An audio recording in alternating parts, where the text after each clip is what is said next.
নমস্কার, কেমন আছেন সবাই? সবাইকে জানাচ্ছি অনেক অনেক স্বাগত আমার আরেকটি নতুন ভিডিওতে। তো এই সকাল সকাল বেরিয়ে পড়েছি আমরা যাচ্ছি কলকাতাতে, কলকাতা দুর্গানগর। যারা কলকাতাতে থাকেন তারা সবাই চেনেন দুর্গানগর কোথায়।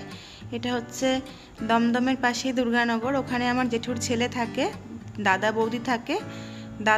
আমার দাদাদের বাড়ি কিন্তু আমাদের হেলেঞ্চাতেই, মানে আমাদের বাড়ির এখানেই, কিন্তু দাদা কর্মসূত্রে ওখানে থাকে, দাদার বৌদি। তো তার জন্য ওখানেই যাচ্ছি। অনেক দিন বেরোনো হয় না কোথাও, তো মানে আমরা থাকলে দুবাইতে থাকি আর ইন্ডিয়াতে আসলেও বাড়িতেই থাকা হয়। তো আদি একটু বায়না করছে, মা চলো মামার বাড়ি থেকে ঘুরে আসি। তো আদির বাবার কাজ ছিল কলকাতাতে, তো ভাবলাম তাহলে তুমি আমাদের একবারে ওখানে ছেড়ে তুমি ওখান থেকে বেরিয়ে যেও। তো সে মতো আমরা বেরিয়ে গেছি, যাচ্ছি দাদার বাড়িতে, আর যাব দুদিনের জন্য। তো সেই মতো একবারে গুছিয়ে গেছি, বেরিয়ে পড়েছি। আমরা বনগাঁ ছাড়িয়ে, হাবড়া ছাড়িয়ে, বারাসাত ছাড়িয়ে মধ্যমগ্রামে ঢুকছি। মানে আমাদের বনগাঁটা না অ্যাকচুয়ালি হচ্ছে মফস্বল, মানে শহর থেকে একটু দূরে। মানে আমাদের বাড়ির থেকে যদি 1.5 ঘন্টা থেকে শুরু করা যায়, মানে দূরত্ব যদি ধরা যায়, সেই হিসেবে 1.5 ঘন্টা পার করার পর থেকেই শুরু হয় একটু একটু করে সেই ঘিঞ্জি যানজটময় জীবনে ঢোকা, শহরের জীবন যাকে বলে সেই রকম জীবনে ঢোকা আর কি। তো আমরা একটু একটু করে কলকাতার দিকে ঢুকছি আর কি। তো এবার আমরা মধ্যমগ্রামের দিয়ে যাচ্ছি। ওর বাবা গিয়ে আমাদের নামিয়ে ওখান থেকে ওর বাবা দুপুরের খাবারটা খেয়ে বেরিয়ে যাবে, আর আমি আর আদি দুদিন থেকে আসব। ওর বাবার অনেক কেনাকাটা আছে, জিনিসপত্র আনার আছে। ওর বাবার চাঁদনি বড় বাজার কলকাতার এইসব জায়গাতে যাবে, মেশিনারি অনেক জিনিসপত্র কোল্ড স্টোরে, সেগুলো আনতে হবে। ওগুলো পাওয়া যায় আমাদের এদিকে, কিন্তু সমস্ত মালপত্র কিন্তু বনগাঁতে পাওয়া যায় না, সেগুলো আনতে কলকাতাতে যেতেই হয়। তো একটু আগেই বৃষ্টি হচ্ছিল, আবার দেখুন এদিকটা দেখছি বৃষ্টি হচ্ছে না। এই হচ্ছে 1 মাস ধরে এইরকমই চলছে।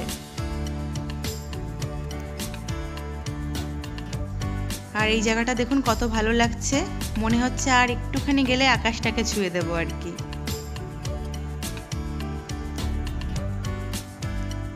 আর বাদিকে ওই যে এয়ারপোর্ট, আমরা উপরের ফ্লাইওভার দিয়ে ছুটে চলেছি। ফ্লাইওভারটা ক্রস করলে একটুখানি গেলেই দাদার ঘর দুর্গানগর, ওখানে দাদার বৌদি থাকে।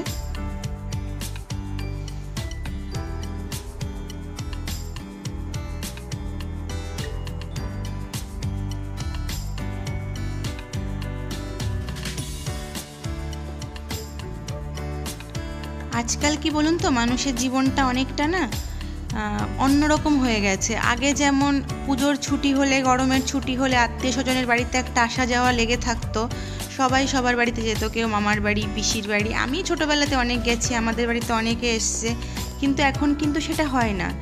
এখন সবাই ছেলেমেয়েকে ইংলিশ মিডিয়াম স্কুলে পড়ায়, তারপরেই এত পরিমাণে টেকনোলজি চলে এসছে না, এত টিভি, ফোন, ইন্টারনেট এই সমস্ত এসে না মানুষের সে আগের মতো সে আত্মীয়টা ভাবটা নেই। আগে যেমন আত্মীয়রা ফোন না করেই চলে আসতো, হঠাৎ করে দেখতাম পিসিরা চলে এসছে 4-5 জন মিলে, মানে এইরকমই হতো আমাদের বাড়িতে। আমাদের না, শুধু প্রত্যেকের বাড়িতেই হতো। কিন্তু দিন দিন না মানুষ যেমন টেকনোলজির সাথে মানুষও যান্ত্রিক হয়ে যাচ্ছে, কেউ কারোর বাড়িতে যায় না, গেলেও খুব স্বল্প সময়ের জন্য, একটু বসে একটু চা খাওয়া, ব্যাস এইটুকুই মানুষ যায়। আর হয়তো খুব একটু নেমন্তন্ন হলে মানুষ যায়, তাছাড়া মানুষ যায় না। তো এই করে করে না সবার মধ্যে সে জিনিসগুলো হারিয়ে যাচ্ছে। তো চলে এসেছি দাদার বাড়িতে। আমরা দুপুরে খেয়ে দিয়ে ছাদে চলে এসেছি, বৌদি, আমি, আদি। বৌদি আবার ক্যামেরা দেখে লজ্জা পায়। আর আদির বাবা বেরিয়ে গেছে খেয়ে দিয়ে, তারপর আমরা খেলাম, তারপর একটু রেস্ট নিয়ে চলে এসেছি ছাদে। আর দাদাদের ছাদ থেকে পুরো একদম এয়ারপোর্টটা ক্লিয়ার দেখা যায়। দাদার এখান থেকে যেতে, আমার দাদা এয়ারপোর্টেই চাকরি করে, ওর এখান থেকে যেতে টাইম লাগে নাকি, ওর ফ্ল্যাট থেকে 5 থেকে 6 মিনিট মতো টাইম লাগে।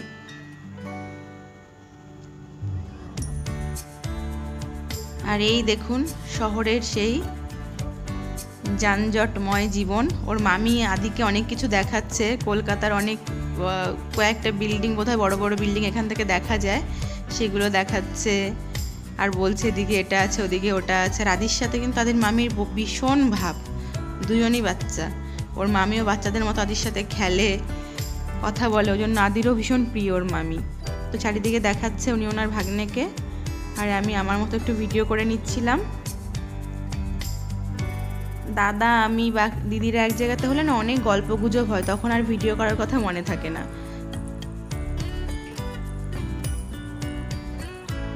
এখানে বৌদি আর আমি চা খাচ্ছি, দাদার চা খাওয়া হয়ে গেছে। আর আদি কিছু একটা নিতে আবার মামির পেছন পেছন যাচ্ছে। ওই বললাম মামির সাথে ওর ভীষণ ভাব। এই ভিডিওটা ছিল পরের দিন। এটা হচ্ছে বিকেলবেলা, দাদা অফিস যাওয়ার আগে, দাদা নাইট ডিউটি ছিল সেদিন। বৌদি আর আদি বসে ব্যবসায়ী খেলছে, কিন্তু আদি সমস্ত কিছুই পারে না, ওর মামি ওকেও শেখাচ্ছে। আবার দুজনে খেলছে, কি যে করছে, দুজনেই হাসছে। এদিকে দাদা আর আমিও হেসে হেসে পাগল হয়ে যাচ্ছে ওদের খেলা দেখে। তো এই দিনটাই না মানে বললাম না এক জায়গাতে অত ভিডিও করা হয় না। আর হঠাৎ মানে এই দিনে হঠাৎ রাত্রে আমাকে রাদিকে চলে আসতে হয়েছিল দাদার ওখান থেকে, সেটা পরের ভিডিওতে বলবো কেন চলে এসেছিলাম। তো এই ছিল আমাদের 1.5 দিনের একটা ছোট্ট ট্রিপ। সবাই জানাবেন কেমন লাগছে আমার ভিডিওগুলো ভালো লাগলে প্লিজ একটা করে লাইক করবেন, কমেন্ট করবেন, শেয়ার করবেন। সবাই প্রচুর ভালো থাকবেন, বাই বাই।